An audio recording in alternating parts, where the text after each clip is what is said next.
All right. The broadcast is now starting. All attendees are in listen-only mode. Good evening, First Robotics community. My name is Sean Lim, and I'm the Director of District Implementation for First Robotics Canada. And I wanted to welcome you to our installment this evening of Ask the Experts. Today, we've got a great set of panelists for you, and we're going to be discussing the Robot in 3 Days project. And we're going to take a look at some of these amazing robots that these teams have built in only 3 days, and take a look at some of the mechanisms and maybe compare and contrast and maybe predict, what elements of them are going to be successful, maybe some of them which, we may not quite agree with, but it'll be a really interesting night, and hopefully we'll be able to get you guys some information on what kind of designs you could potentially pursue this year. But it's been a great resource for a lot of different teams. But introducing our panel, we have with us Tony Lamb, who's the lead strategy mentor for Team 610. Tony, thanks very much for joining us. How are you this evening? I'm good. How are you, sir? Not too bad. And we have Rishi Jotsinghani, who is the lead strategy mentor for FRC Team 3683. That's Team Dave. How are you, Rishi? Doing great. Thanks for having me. Thanks for being with us this evening. And last but certainly not least, we have Bilal Qadar, who is the lead strategy mentor for FRC Team 1325. That is Inverse Paradox. Bilal, thanks for joining us. How are you this fine evening? I'm good. How are you? Not too bad. And so without further ado, this is probably going to be one where we're going to be a bit pressed for time. So right off the bat, I'm just going to explain to you guys what exactly is Robot in 3 Days. And so I've got a little YouTube link for you, which is where you'll find the majority of the really great information from this project. But Robot in 3 Days started a few years ago by a team of FRC mentors who actually, I don't believe they're with a team, but they came together and said, well, you know what? I think it'd be really great if somehow we could show a whole bunch of really effective and simple mechanisms for this year's game that we could share with the first community and just inspire them to build, a simple robot and just show them what can be done. I think their motto was kind of like, well, we made this robot in 3 days. We can't wait to see what you guys did in 6 weeks.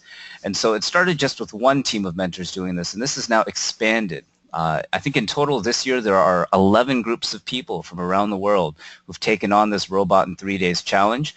And on their YouTube website, they have playlists and links to basically video logs of all these teams during their 3 days, and you can actually watch them and learn about their design process. But today we won't be able to go through all of them. We'll go through just a select number of them, and we won't go through all their video logs, but for a lot of the teams, they've produced what are called robot reveal videos, where they basically show off their creations, and we'll get a chance to highlight some of the more interesting mechanisms that they put onto it. And so, panelists, please feel free to jump in on any of these videos, but we're going to go ahead and start off with the original Robot in 3 Days team RI3D 1.0, and their reveal for this year. Unfortunately, we won't have time to show all the videos in their entirety, but we'll go ahead and show some clips. But I believe this ended up being a favorite for a good number of the panelists here. But we have a robot here that's got a really nice passive gear holder, just slides right out of the intake into a passive tray. But there is actually a nice little actuator here, as we see. It'll drive up, and there's, I believe, some pneumatics which open up and release the gear. And allows it to drop on top of the lift. And you'll see there's a big hopper on the back side where you dump in some balls right out of the chute. Really nice wide area for it to dump into. Looks like it's pretty effective. And let's skip forward and maybe we can see this robot in action shooting some of these goals. But it looks like it funnels into a shooter just off to the side over here.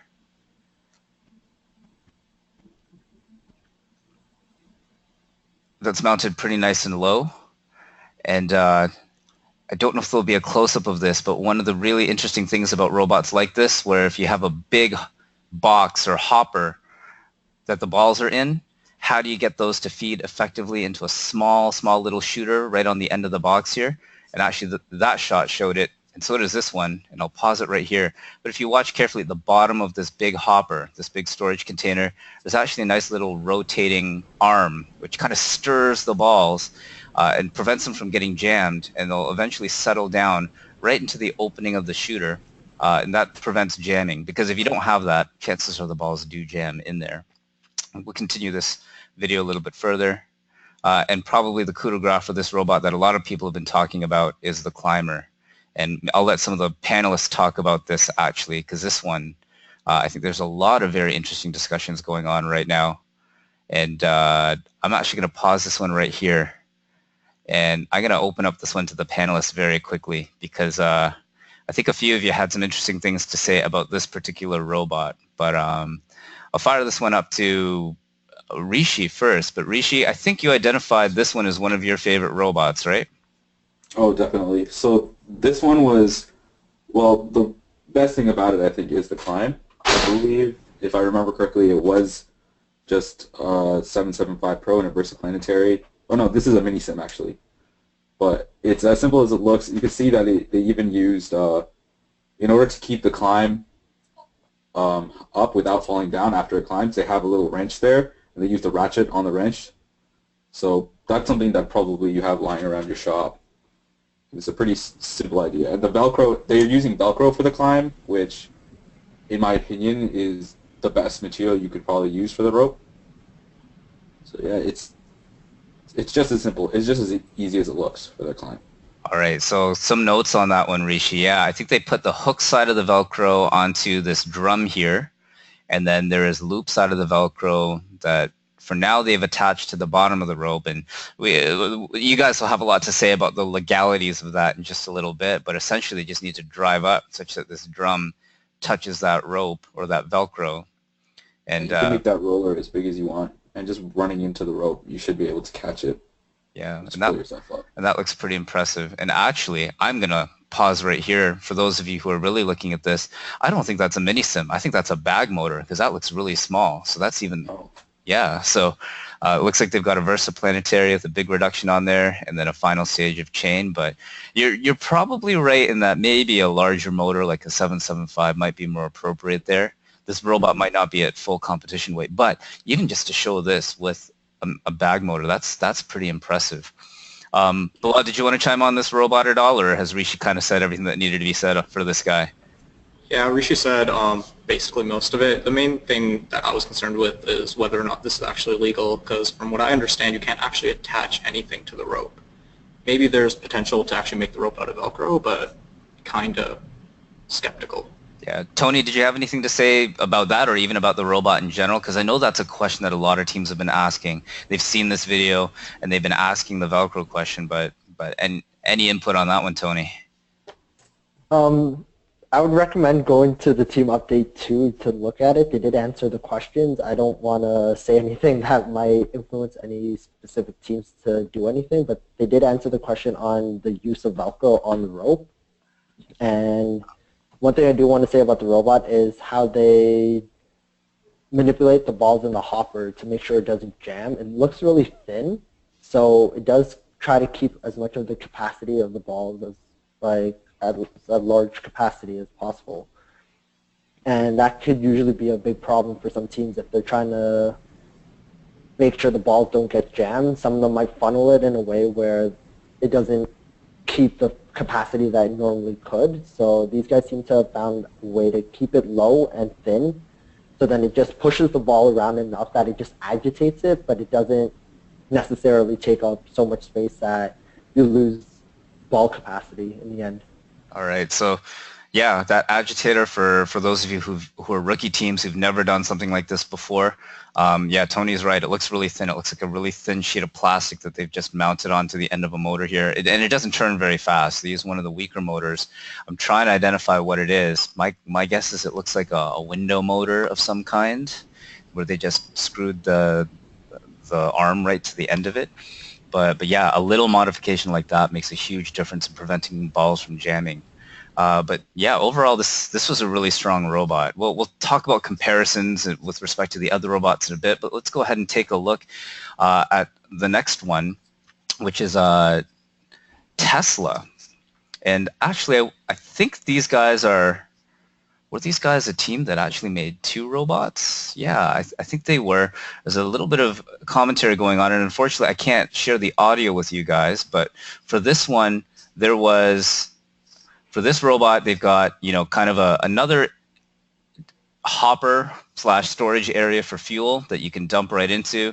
The funnel's not really that complicated. They just kind of have a hole cut out in the bottom of it, but that one could be prone to jamming. You probably have to shake the robot around to get all the balls to feed in through that hole. There's no little spinny agitator.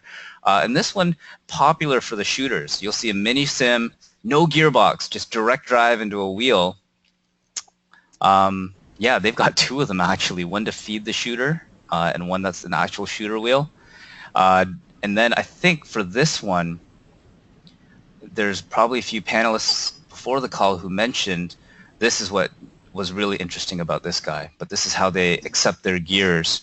But this is just, there's no moving parts to it. It's just a little tray.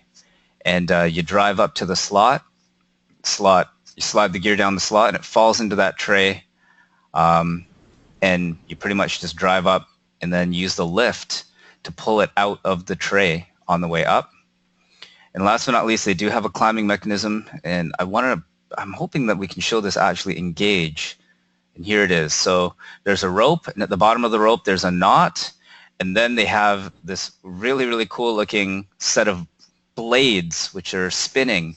And I guess you just have to line it up such that the rope kind of sits between some of these blades, and because the knot is so big, it gets underneath the blades. I'll go ahead and play it, and boom, it does elevate up, does get up there. And then these guys actually did, I'm pretty sure they did build a second robot if I sort of go further.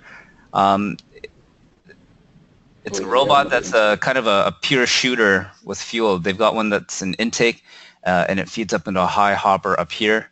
And yeah, I don't think there's much of a shooter. I think it's just an intake, and maybe they were thinking of having an actuated door here for a dumping mechanism. So maybe we've got a low goal dumper with this one. But I'll send this video actually around to some of our panelists, and we'll freeze it on this one. But Bilal, I think you did mention this robot, and this being one of the more notable mechanisms. But Bilal, share your thoughts about this, if you don't mind. I actually really like it because it's entirely passive, so there's less that can go wrong. Plus, if you train a pilot enough, I'm sure that the speed of, rather than having the complexity of making a door or something that can release the gear, just having your pilot pull it up will be quite efficient. My main concern with this is for when you load it. When you load it, you're forcing the game piece to do a very, very aggressive rotation, and there's also a lot of stuff that it can get caught up on.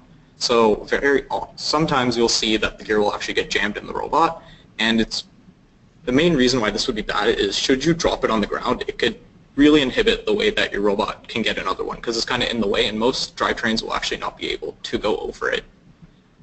Yeah, so let's just highlight that one very quickly, Bilal, because I think you bring up a really, really important point. And so if you are driving this robot, say you're on the red team, you're standing way back here behind the wall on the left side, and you're picking up these gears from the retrieval zone way on the other end of the field, and that's where the slot is. And we saw this in 2013. If you load in a gear and it doesn't load into your robot perfectly and it spills out and ends up on the floor, you've now got to sort of push that gear out of the way, shove it out of the way, or else your path is blocked to your slot. And if you look at that picture of the robot, it didn't look like there was a whole lot of room for error there. And so, it looks like there could be a little bit more improvement to the top of that holder in particular to make it slide in and a lot more forgiving. And the really tricky part is if you look at where the 3 driver stations are on the left side, only this person standing here in the topmost driver station, only that person has a direct line of sight to the 2 loading slots in the retrieval zone. If you look at the other 2 people in the middle and the bottom, they've got to look right through the airship in order to see even where they're loading. And unfortunately, this airship is not transparent. You can't just look right through it. So there's going to be a lot of challenges. When Bilal says, the ease of loading that gear into the robot, that's going to be a detail that I think is going to be overlooked by a lot of different teams. And so going back to this one. Yeah, go ahead, Bilal. And it also seems very dependent on your human player's speed, because if it goes in quickly, it might actually it might fall in differently as if you were to push it in slowly. So this seems like a lot of drive team training in order to get it right on the pilot and the human player's part. Oh gosh, and that's a really interesting detail too, because you're not going to have both a human player and, oh no, you will actually. You are allowed larger drive teams at this point. And so you can have someone from your team who's practiced with this robot at both the loading station and the pilot station to work both loading the slots or the gears into the slots and operating the lift to get it out. But if you're going to go with this passive design, make sure you practice and make sure you've got that entire process dialed in. Tony, any comments on this robot out of curiosity? I think Bilal already covered a good amount of it, but your thoughts? It's more or less on their second one. I think they do have a pneumatic door to dump into the logo. So it seems like it's just going to be a robot that can easily pick up and then load up in that area, and then there's pneumatics on the sides that would open up the door and just dump it all in, which is what we don't see a lot in all the other Robot in 3 Days videos. These guys actually have a low goal scoring robot, and it's a type of design that it looks like it doesn't take that much materials to make, and a lot of teams might not have a lot to start out with. So this might actually still be a good design for them if they just come up with a big hopper. It's a very simple intake and a very simple way to dump everything out into the logo. Yeah, I would have to agree. This is kind of on last week's webinar, this is one low resource, maybe rookie team type robot that I was kind of hoping someone would build. It's a very risky design because strategically, you know, unless you can score these balls in really, really high volumes really fast, and in order to do that with low resources, you've really got to specialize.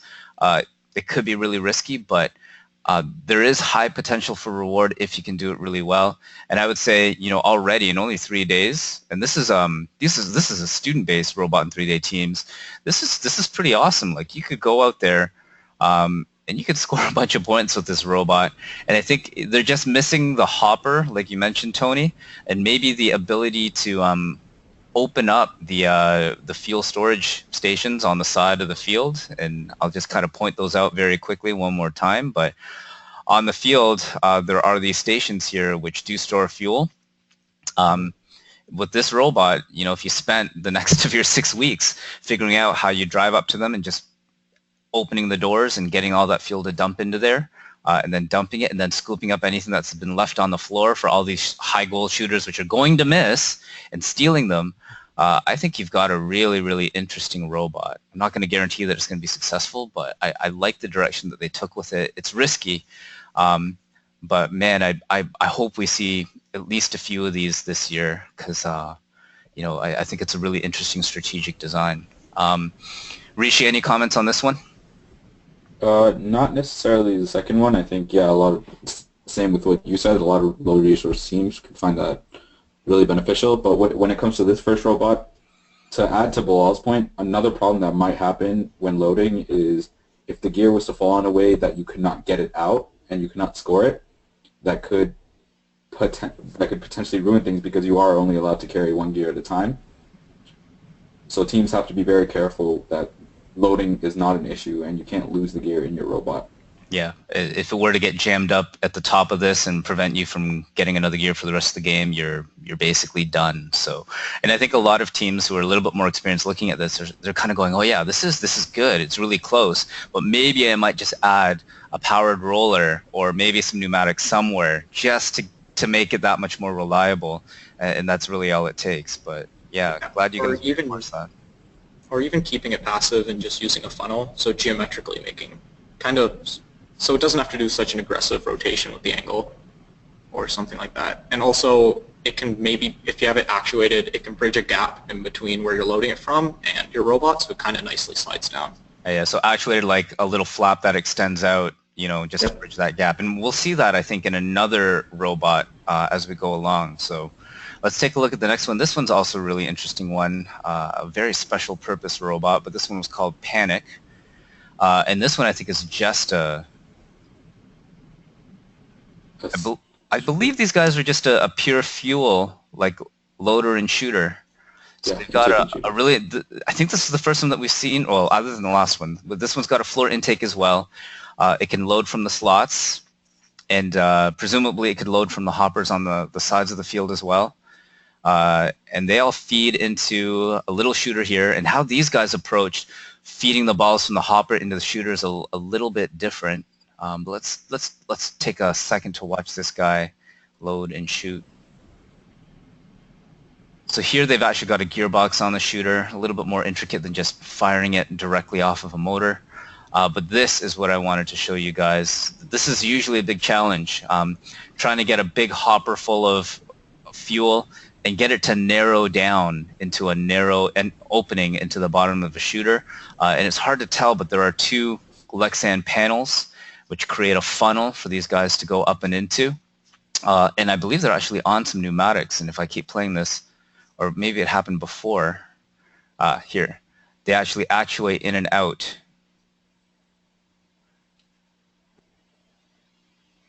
But they do funnel in that way. That's a pretty effective way to do it. And later on, I think it's just more of them showing off driving around and being able to pick up and shoot. But another really interesting robot, but this one just kind of a pure fuel manipulator. There's no gear stuff to speak of, no climbing, but an interesting one there. Bilal, any comments on this one? Pretty straightforward. Yeah, I do like their drop-down intake, and I actually think that might be really useful this season, because as balls are dumped onto the field, they're going to tend to want to go to the edges, and if you have an in-roller or behind-the-bumper kind of intake, you won't be able to grab those balls easily. So that's one thing I really like about it. I wish they did make it larger with some kind of funnel, which I think we will see a little bit later. But yeah, that was definitely something I did like quite a bit. Yeah, the drop-down intake, definitely the first one we've seen from these robot in 3 days. Surprised they did it, because it's hard to do in only 3 days, but you're right. Pulling things out of the corner. Drop-down intakes have been very popular these past few years in FRC in general, and that's a big reason why. You know, balls tend to go to the edges, they tend to go in the corners, and to be able to have something that can fish them out is really beneficial. Tony, any comments on this guy? Strategically, I like their idea where they're really focused on one aspect of the game, and for them it's like high goals. So especially for rookie teams where they may want to start focusing on one thing at a time rather than trying to do everything, it's a good way to approach it and show teams that you can focus on one thing and be pretty good at it. And it only took them 3 days to do something like this. So in 6 weeks, they can improve on something, even though it's just doing one certain task. As long as they focus on it, they can get a lot better than what they may expect if they do multiple tasks, but not as well. Yeah, very nice. Rishi, and any final comments on Panic? Well, two things that I want to point out. One, I really like the fact that they're a squared robot and they look quite small. I think getting around defense is going to be a big thing this year, seeing as how you're traveling across the field every time you feed. So, well, I guess not as much for the ball robots, but for the gears as well. So the small robot really helps. But another thing, the whole specialty, one thing you got to look at when you're looking at the game is where the ranking point's at and where the point's at. This robot should be able to help a lot with getting that fuel ranking point. But in terms of effective points to win the match, it might have issues, also because it doesn't have a climb. So I would say that this robot, if shooting really well, it can be very useful, but teams might want to make sure they prioritize getting a few more points if they want to be effective in eliminations. Yeah, and I'm going to extend on that one too, because we'll talk about the climbing and how difficult or easy of a challenge it's turned into later on. But when it comes to shooting, one thing I'm noticing, and for this one, you know, if you look at the accuracy of which all these shooters have shot with, it's making me just a little bit nervous. Now this has been sort of one of the better ones. They're only missing a handful of them here. But when you look at the rate of fire and you compare the high goal shot with the low goal shot, you basically have a 3-to-1 ratio to make it worth it. If you can score 3 low balls in the time that it takes to score 1 high ball, you know, the low goal is probably still more worth it. And so I'm not sure if we've quite hit that level of successful shooting. We're only really these robots are only 3 days into it, so I'm not really surprised. They probably haven't dialed in their speed control. But it's an interesting trade-off that I think teams need to take into consideration here, especially if you don't think you have the ability to get, you know, really high-end shooting that's super fast. Because I'm not sure if these robots are necessarily shooting quite fast enough to really make it worth it over the low-goal dumpers. But that'll be a question that we'll hopefully be able to answer as the weeks go by. And I also wanted to extend on defense. These high goal shooters, you do have to line them up. These videos are notorious for not showing the time that it takes to line up to take your shot. It's a very real thing. You got to spend time doing that. In that time that it takes to line up, when you're shooting into your boiler, so let's say you're on the red team, boiler's in the bottom left-hand corner, you park yourself in the key. That key is not really that much of a protected zone. A defender can come in there, give you a good solid hit. The only rule against coming in there is that they can't be in there for longer than 5 seconds.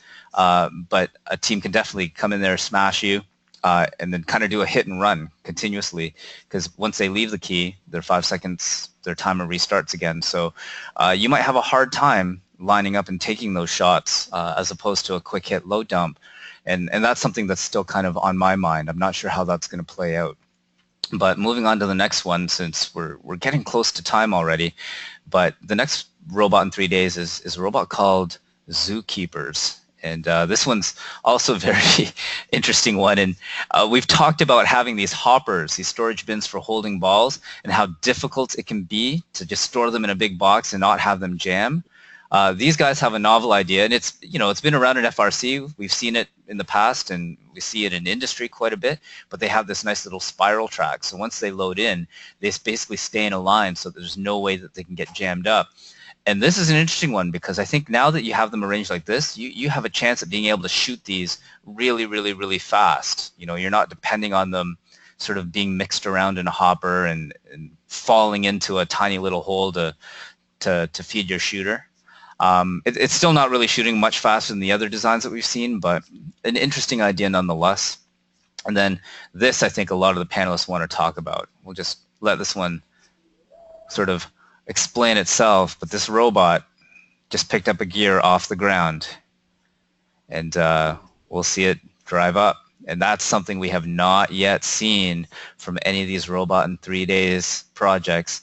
And I think it's up for debate on how important it really will be to be able to pick up gears off the ground. And I definitely want to hear from some of the panelists on this one.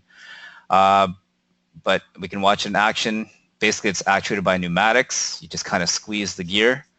And I don't even think they have a way to load it from the slot. A part of me wonders whether, you know, the human player is just going to slide the gear through the slot, let it hit the floor, and once it's on the floor, you know, just have the robot pick it up from the floor, not even make an attempt to load it directly from the slot. So different philosophy there. Very interesting one. And last but not least, they've also got a climbing mechanism where they've got just a whole bunch of posts that are spinning on the drum. They've got a loop on the rope. You know, you drive around enough, and, you know, they can work on the geometry on those posts a little more, I think, but you'll see it will eventually hook. And once it hooks, bang, engages, and boom, it goes up. And I got to say, you know, once it hooked, it's probably one of the smoothest climbs, but, you know, you can, 3 days in, you can play with that geometry and what those fingers or little hooks are like on the end of that drum to really optimize that. And I think they can make some changes to get that to hook that loop a lot more reliably. But I think those are the major features of this particular robot. They're just showing off the climb a little bit more. But I'm going to send this one over to the panel because I think some of you guys had some interesting things to say about this one. But Tony, anything to say about the Zookeepers robot? Well, I know some of the other panelists have stuff to say about the gear, so I want to talk about the funneling and how it goes straight to the shooter, but the thing is that it's different from all the other Robot in 3 Days designs. Like you said, it goes in a spiral, so then it does kind of load up the shooter a lot better. It seems like it kind of sacrifices the amount of capacity that the robot can hold, but in return, it's able to control where the balls are going, and as it goes through the spiral, it kind of just pushes along, uses gravity to go through to the shooter, and seems a lot more controlled, and they don't really need any other types of mechanisms to get the balls to go to the shooter. They don't need an agitator. They just drive, and it just goes down using gravity, and it shoots. So it's very simple. It's sacrificing, like I said, the capacity, but it's a lot more controlled. So it just seems like a mechanism that I believe some teams will be going for, but it's still something that can still be worked on. Yeah. And them doing it in 3 days, they did a pretty good job with it already. So Yeah, and having said that, just extending, I think they did sacrifice the ability to load from the slots and from the hoppers on the side, because it looks like this is a pure ground loading robot for both the fuel and for the gears, which I think is a really interesting trade-off. But that'll be functionality that not a whole lot of other robots will have. So it'll be interesting to see what the value of those ground pickups ends up being. We've talked about ground pickup on the gears. We haven't talked a whole lot about ground pickup from the fuel. But I'll send this one to Rishi. Any final thoughts on this particular robot, on the zookeepers?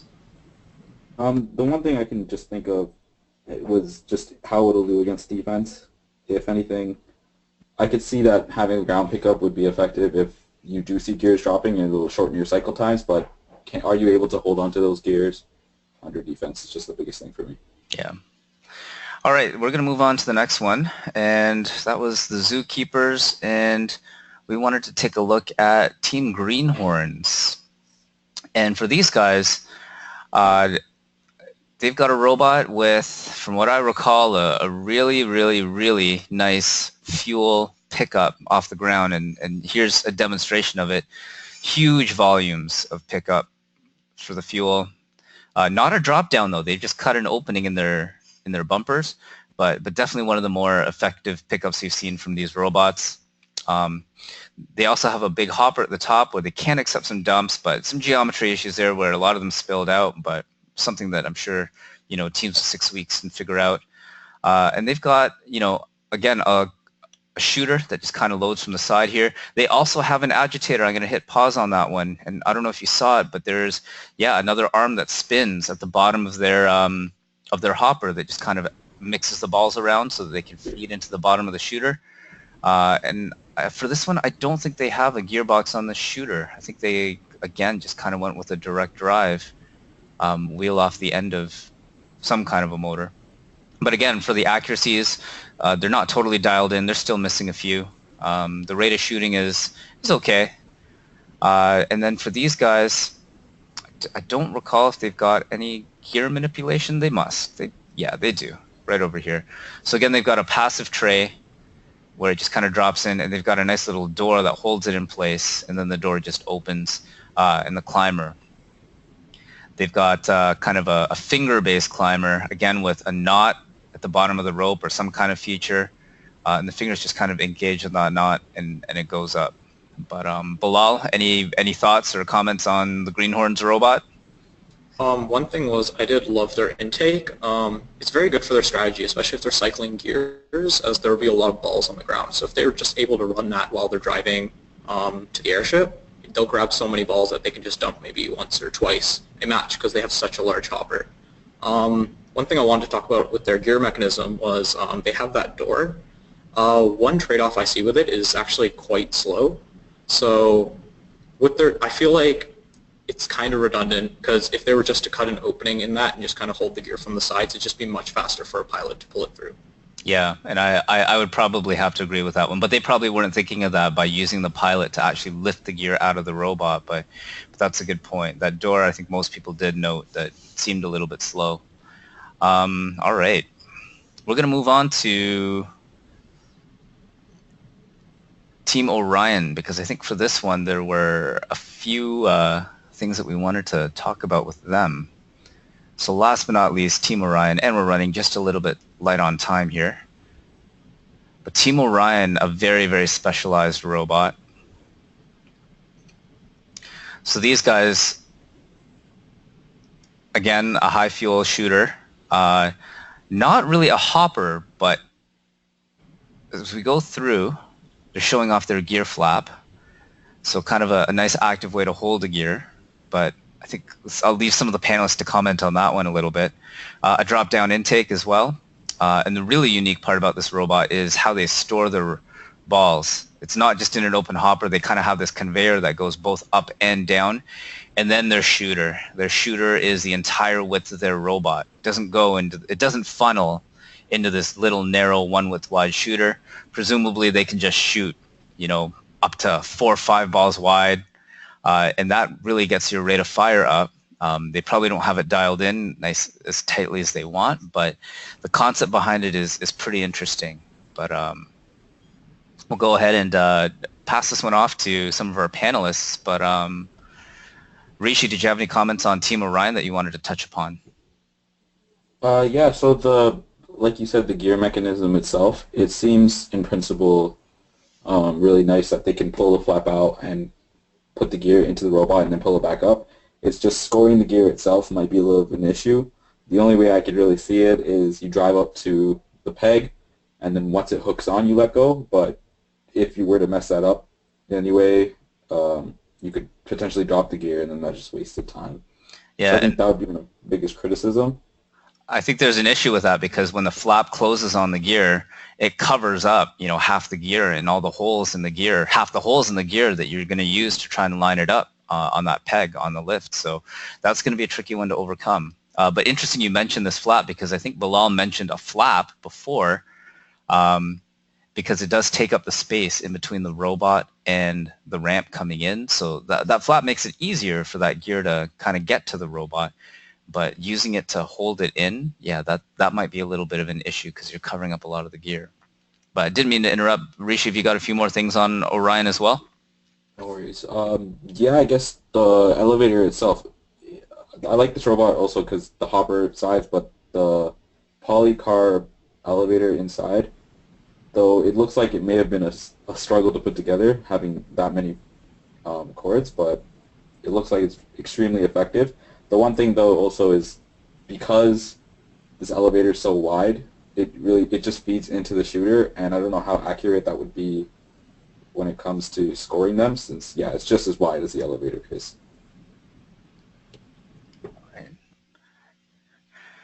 All right, guys, my apologies, but we're going to have to move on just to our last few questions because we are actually a little bit above time. But we've talked about the robot in 3 days designs in general, but I'm just going to throw one more question out to all three of you. But having seen all of these robot in 3 days robots and designs, out of curiosity, are you going to be taking any of these designs, whether directly or even just using as inspiration and building up on them?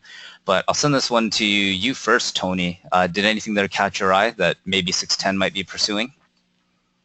We are looking at a couple of their hoppers, trying to look at capacity, but we are just it was made in 3 days, so we are going to make modifications. We're still prototyping to see what we can do to make it less prone to jamming and not really have to use an actuator for it. But we did notice that actuators do take up the capacity, and we want to try to keep it as much as possible. But at the same time, it is a lot more difficult as the robots that we've seen with all the large capacities. They all needed a certain type of actuator to manipulate the ball so then they wouldn't jam. So that's one thing that we're looking into. All right. How about Bilal? Anything catch your attention? Yeah, quite a few things. 1325 is definitely going to take all these ideas in the video and actually prototype them ourselves. But the passive gear mechanism was definitely one that we looked into the second that we saw it. We did notice that it was actually quite a bit more difficult than the videos showed, but that's definitely something we pursued, and the drop-down intakes. At first, we thought maybe it wouldn't be worth it, but as we started testing, when balls get into the corners of fields, we started to realize that it actually might be very, very useful. And Rishi, last but not least, are you going to take inspiration from any of these designs that you saw?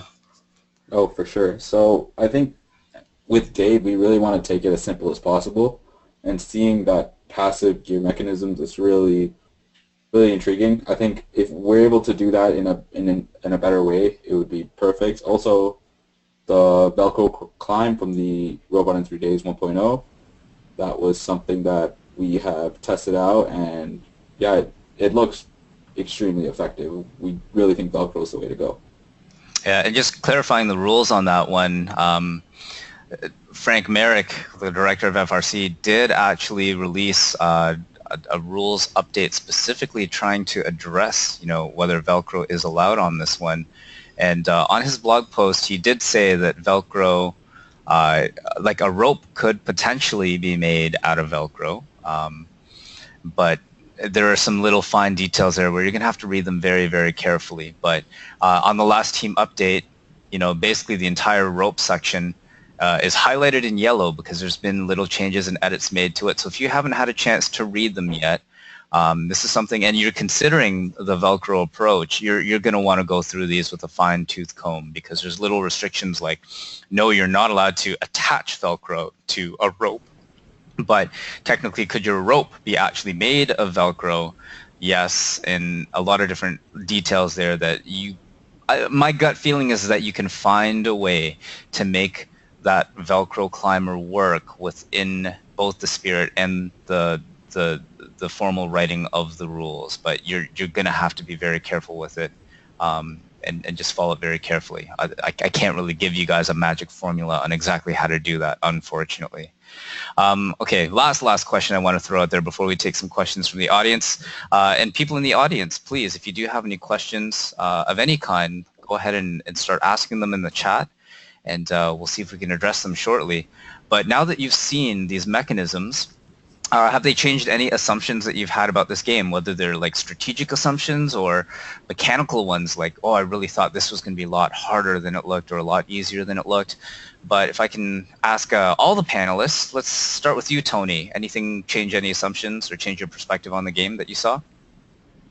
It's back to the hopper and the balls. Honestly, at the beginning when I first saw them, I thought it would just slip into any spot that you wanted to, but they tend to get caught up a lot more on each other, and they're a lot harder to manipulate and shoot than we originally thought. So the accuracy and the way that the balls behave, especially inside a hopper, that definitely changed everything.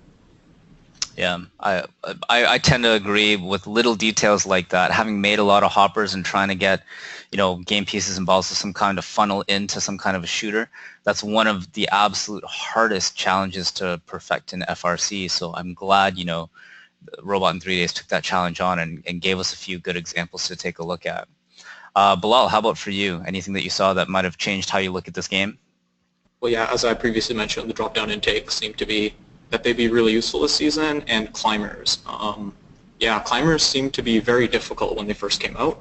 And after watching some of the Robot in 3 Days videos, they turned out to be a lot easier than everyone thought they would be, especially at acquiring the rope into the robot. Everyone thought it'd be very difficult to line it up. But with a lot of the mechanisms that they've been showing with the Velcro and even with just the little fingers trying to grab the rope, it seems to be a lot easier than I originally thought. Yeah, I'd have to share that sentiment. I really thought climbing was going to be, the make it or break it, where a lot of teams were just not going to be successful. But honestly, if you've watched these Robot in 3 Day videos and you're inspired by, whether it's the Velcro or the fingers or the forks or whatever the case may be, I think we're going to see a lot more robots climb thanks to these Robot in 3 Days designs than maybe we've ever seen in the past. And so I've got my fingers crossed on that one because I think those 50 points are something that teams aren't going to want to give up. And in prior years, I would say to rookie teams, don't try and climb because you're going to get really frustrated. It's going to be so hard. You're going to expend all this energy, and it probably won't work in competition. But this year, I think I would do the complete opposite. I'd probably say, hey, start now, hook up one of those motors to a gearbox and just put a drum on it, whether it's Velcro or fingers or whatever, and honestly give it a shot. And if you give it a shot now, you'd probably be pretty surprised on what you can achieve, and those 50 points are going to be big. Rishi, last thoughts on anything that might have changed your assumptions, or any assumptions that might have changed as a result of seeing the Robot in 3 Days? Yeah, so same idea with the climb, how effective it could be with minimal resources, but I also want to touch on the fact that it really shows me that a robot that can just do gears and climb might be easier than we first thought. The whole idea that you could contribute that many points to your alliance in eliminations, a lot of teams I think are going to be looking for gear experts and climb experts when making their picks. I think that's spot on as well. And I guess I'll share my thoughts in terms of have any of my assumptions changed. I think my assumptions have changed on how easy gears could potentially be with just a really well thought out, dialed in passive gear mechanism. So, we saw just essentially a tray that holds a gear. If you work at that and really just spend 2-3 weeks building as many different shapes of gears and improving on the angles and the ramps, and maybe it takes a little tweak, like adding one little roller to help that gear sit into it guaranteed 100% of the time. I think you could build really, really effective gear mechanisms without very much at all. And surprisingly, I also thought that there wouldn't be enough space on these robots to have a climber, a gear mechanism, and even a shooter hopper for fuel that was worth anything in terms of capacity. One that would hold enough balls. But with these robots, it's actually quite possible to be able to maybe play all three elements of this game and still have enough capacity to be able to do a fuel shooter. So. Or fuel dumper, whatever the case may be. So it's a really interesting one. I think it's really opened my eyes in that regard. Actually, we've been joined by Mr. Paul Keenan, who is our moderator. He had to join us a little bit late because he had a first senior mentor meeting to attend. But Paul, glad to have you on board with us. I was wondering if you might be able to help us out in getting some of the questions from the audience out there for us, because we've still got a few more minutes. We do have a couple of questions. The first one is from Henry, and he wants to know, how does defense work and what are the limitations to blocking or pinning? All right. And so we're obviously going to have to defer to the rules on the exact specifics here. So I'll just put a little disclaimer out there, but definitely we'll go to the panelists, because defense, having seen these robots, is going to play a big factor. How's defense going to play into basically all these mechanisms that we've seen? Do you expect blocking and pinning to happen? We'll go to Rishi first. Get your first thoughts on this. Well, I think it's extremely important. This is one of the games where we have an open field, just like 2014, and looking at that game, defense was huge.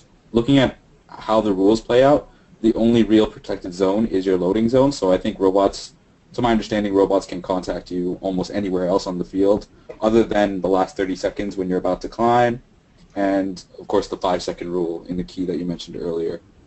So be prepared to be going around robots, to getting around defenders, to even just robots that are on the offense are going to get in your way, because your retrieval zones and your boilers are on opposite sides. Yeah, and I'm going to get another panelist to comment on this one, but most teams are looking at the gears as their primary scoring factor, because they are worth so much, especially early on in the game.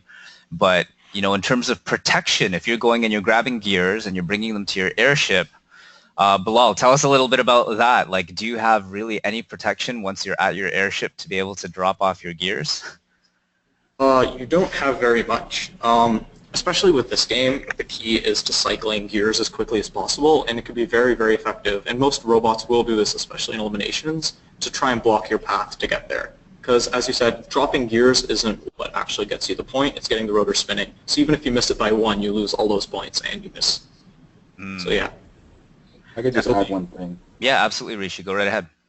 To look at it the other end, if you were a defense robot, one problem you might have is when you have your opponent cycling gears, the pegs itself are pretty far out away from you, and both airships might be in the way of your vision. So playing defense on them will be a lot more challenging than you probably expect right now.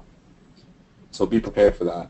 Yeah, so let's just highlight that very quickly. So if you're playing offense as the red team and you're going all the way down to the top right to get your gears, and you're driving back to where your lifts are, which are on your side of the airship. So your drivers have a great view of your lifts and where those gears are going to be delivered to.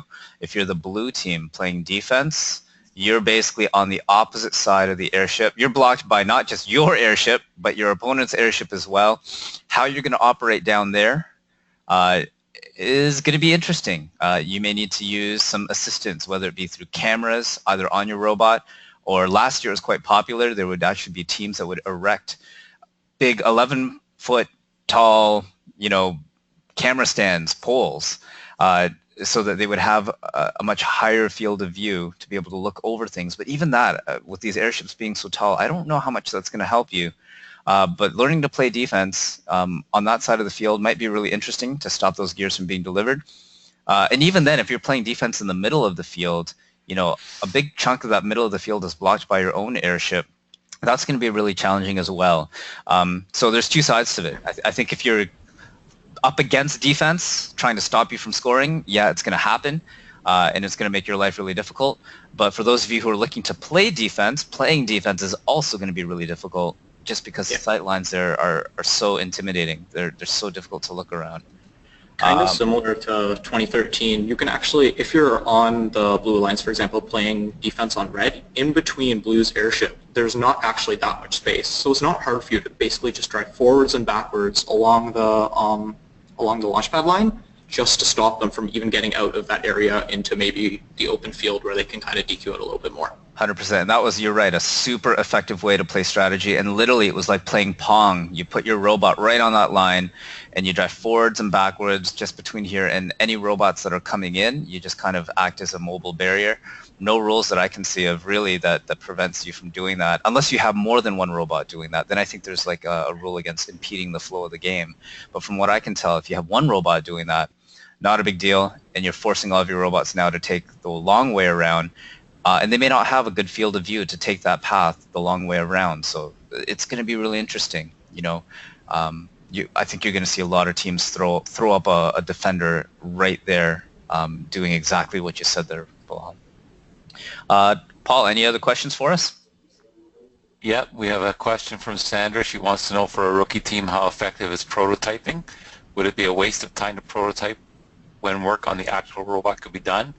My team was considering some prototyping, she says, some hoppers, but looking at the videos, a lot of work has to be done. Oh man, okay, so hoppers in particular.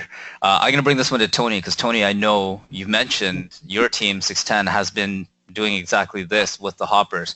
Shed some light into the prototyping process. Is it important?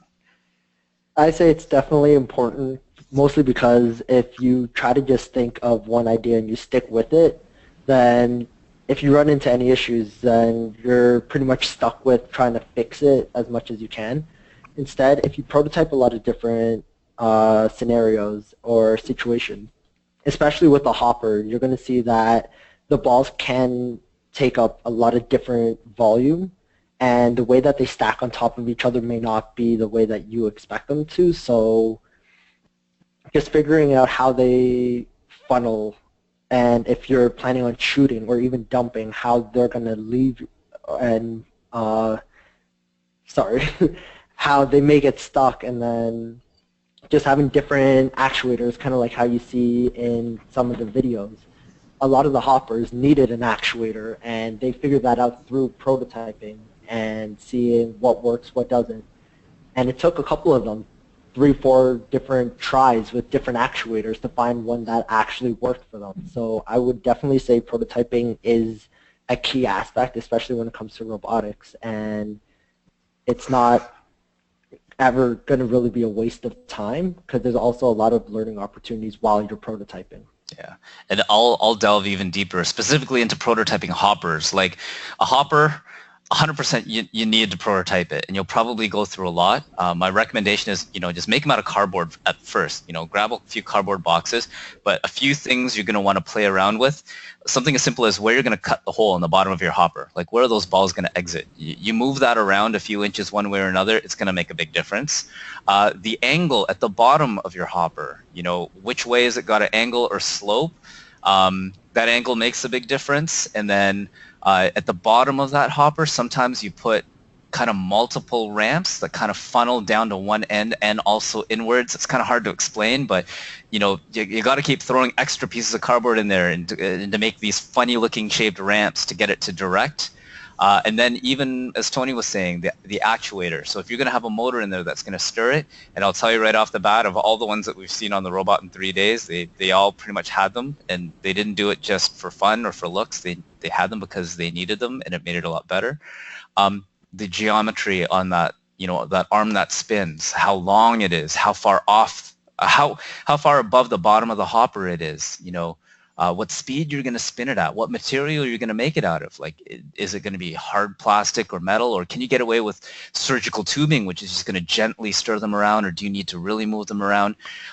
These are all the things that I think you really want to dial in.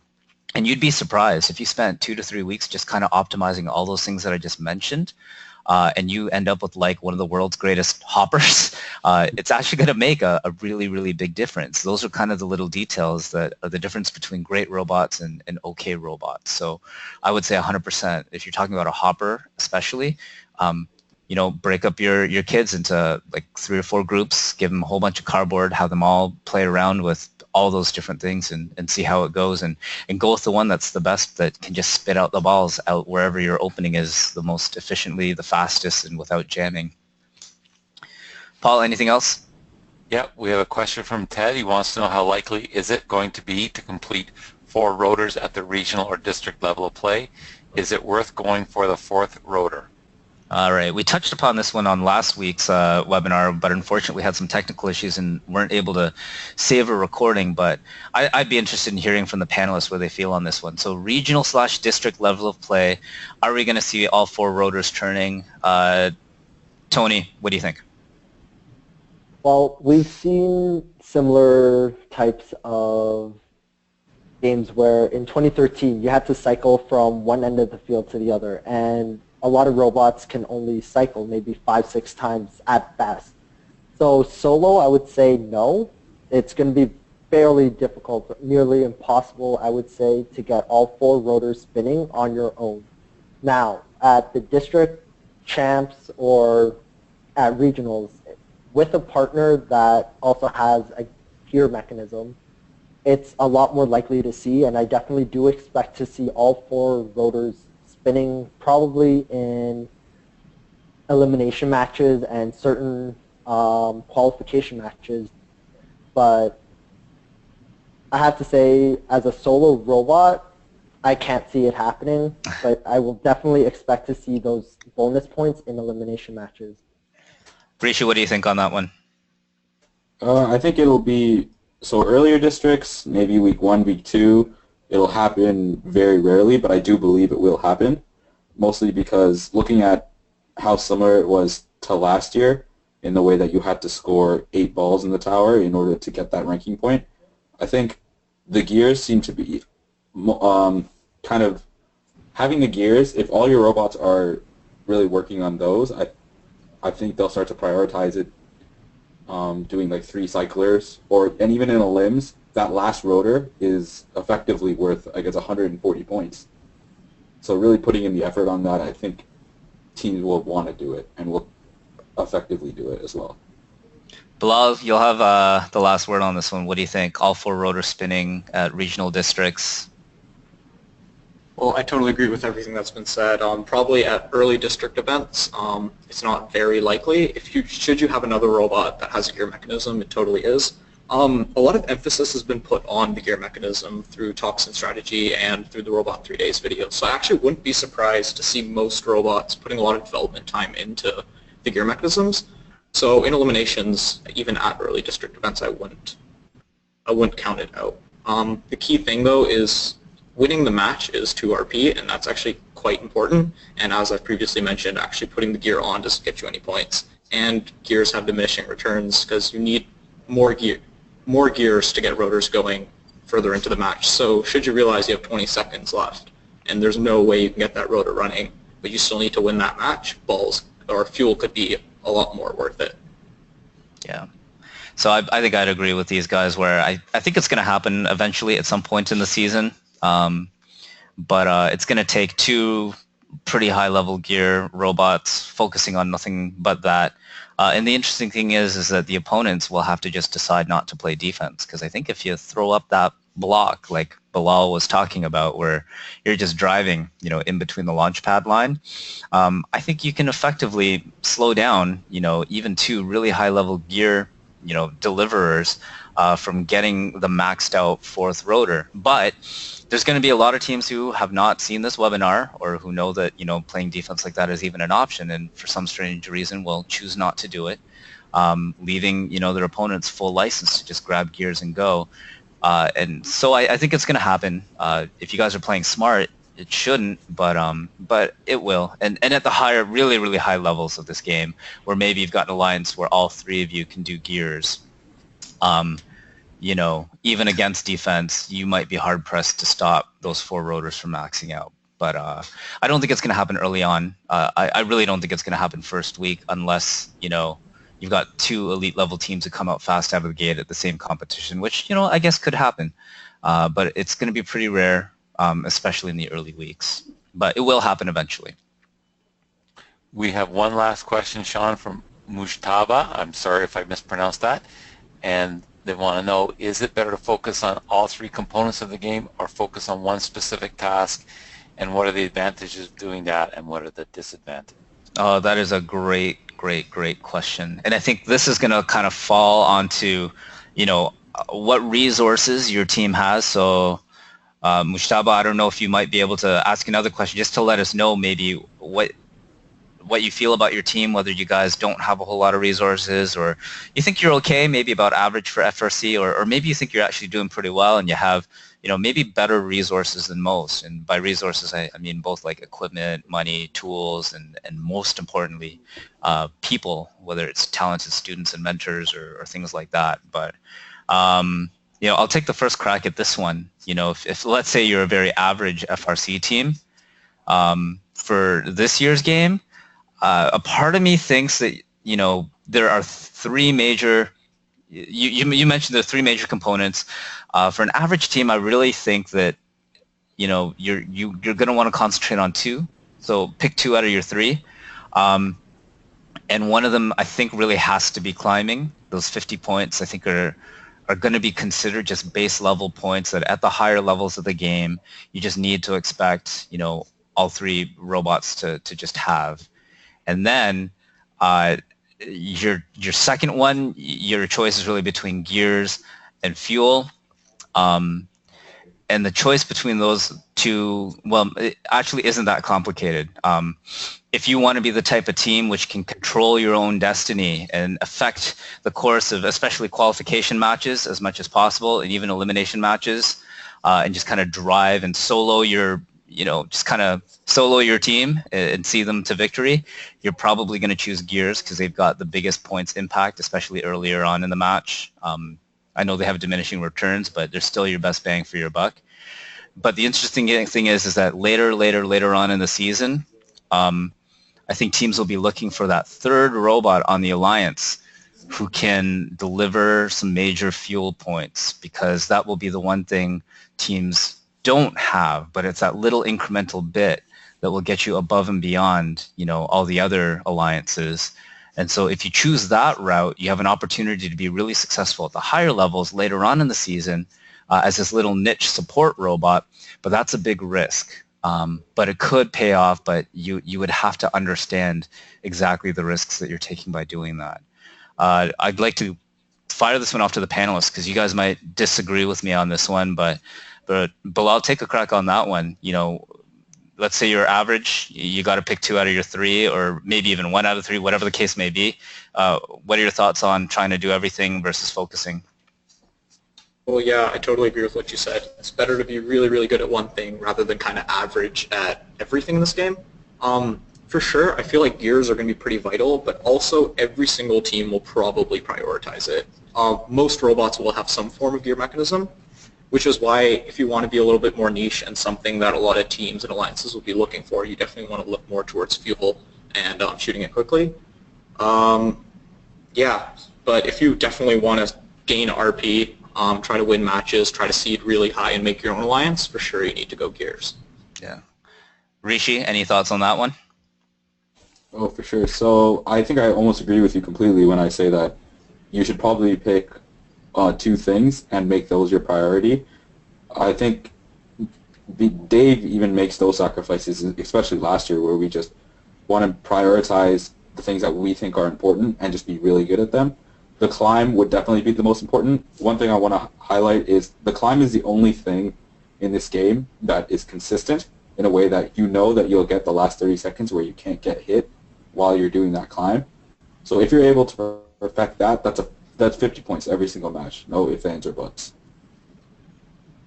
Yeah, Tony, any final thoughts on that one? Specializing versus trying to accomplish all three philosophies and thoughts? I do agree with Bilal when he said that the fuel will be one thing where, especially if you're going to be a second pick, climbing is always going to be key. But if all robots can already do gears, then having fuel as your second focus is something that might actually make you a better choice than someone else that can focus gears when you know your robot and your first pick can already do that. So having fuel as your choice, I'm not saying is probably the best, but it is something that will make you stand out. And definitely just focusing on two, especially if you're just on an average team that has average resources, then it'll make you stand out against all the other robots that can do the same things that yours and maybe all the other teams can do. So. All right, and I actually have one last question that I want to throw out to all the panelists. So now that we've seen all these robot in 3 days mechanisms and we're feeling like pretty good about them and how difficult or easy they are, let's say you're a low resource team or a rookie team, and you've really got to pick one or maybe like 1.5, like kind of one that you can do decently well and one that maybe you're kind of okay at. Like what do you build, and having mentioned defense, does that play into it? But just say hypothetically, I've airdropped you into a rookie team, low resources, not much money, not many parts, not much machinery. What are you going to build? We'll swing this one back to Bilal. Why don't you kick us off with this one? Any ideas? I'd actually probably go climbing. It's definitely something every single alliance is going to want probably all three robots to do. And also, as Rishi said, it's the one time where practice for your drivers, especially if you're really crunched for time and on low resources, your drivers probably won't get. It's very, very close to your driver stations. You can kind of see what you're doing, and plus you don't have to worry about that defense with very, very skilled drivers who've been doing it for years and practicing for months. I think I like that approach, like climbing and then defense, is probably something I'd throw in there. And if you're going to optimize defense, like just throw a camera on it and go through the programming tutorials just to get a live feed off that camera, just so that you can drive around and get used to that driving sort of first person view, which with enough practice I've seen some drivers get really, really, really good at. It's a lot of fun as well. But man, I think you can definitely affect change with a robot like that. Tony, how about you? Low resource team, what are you going to build? I definitely agree with the climbing. If anything, I would even say if you want to go for the 1.5, maybe the low goal in the boiler, just because it's a little easier. Instead of having to aim, you could just dump all the balls that you've got, especially at the beginning. If you want to have some sort of autonomous, it's a little more simplistic and something that at least you can still contribute some points to. And then the climb's right there. You could focus on defense, and if some balls land in your hopper, hey, you can just score them while you're trying to go back. But it's something that at least it seems a little more simple to do, especially for a low resource team, and it gives you another point of trying to stand out. If you can already get the climber down, then that half bit, maybe for your last couple of weeks, you wanted to do something else. All right, so you're talking about a climbing dump truck, right? No floor pickup because that's too complicated, but you just go up to the feeder slot, dump them in, and just local dump them. Yeah, that's really interesting. Last word on this one, Rishi. Low resource team, what are you building? I'd say a simple gear mechanism and a lot of driving experience. One thing that if you're a low resource team, you're probably looking to be picked most likely in the second round. And I think teams are going to be looking for someone who can maybe finish off the gears, because maybe your first pick or your captain does high goal really well. So they want you to finish off the gears and they want you to play defense. So the driving, I think, more important than anything else. If you're a good driver and if you have practice with that, you'll most likely get picked. Very nice. And I think you're right. Like if you're a good enough gear manipulator, you're going to get picked somewhere in that draft, and probably early. And I would say maybe earlier than even the rest of the robots that the rest of the panelists have talked about. But that's a really interesting thought. We have some differing opinions on that one based on different approaches. I guess the three of us are more going for, a more niche defense climber. But I think you have a point, Rishi, where if you're a good enough gear score, you're going to get picked. Like, that's super worthwhile. Paul, I think there might have been, are there any last second questions, or are we good? I think we're good. Paul, can you confirm that for me? Yeah, we're good. All right. There are no other questions. All right, well, everyone, I wanted to thank you guys for being on the call with us, and I'm just going to remind you for next week, we're actually going to talk about design iteration, and what I'm hoping to do is I'm going to talk to some real teams from here in Ontario with now 2 weeks under their belt. A few of them are willing to share, what prototypes they've done and what seems to be working, what didn't, and a few more lessons learned. So not so much with limited by the robot in 3 days and what you've been able to achieve in 3 days, but it's more like local Ontario teams and what we've been able to do in 2 weeks, and kind of see if anything has changed at that point. And maybe also talk about the different types of prototypes that seem to have worked, what seems to be better than others. But I wanted to take another moment to thank all of our panelists with us. Thanks very much for your time and your expertise. And have yourselves a great night, everyone, and we'll see you next week on Ask the Experts. Have a good night. Great, thank you. Right. Right.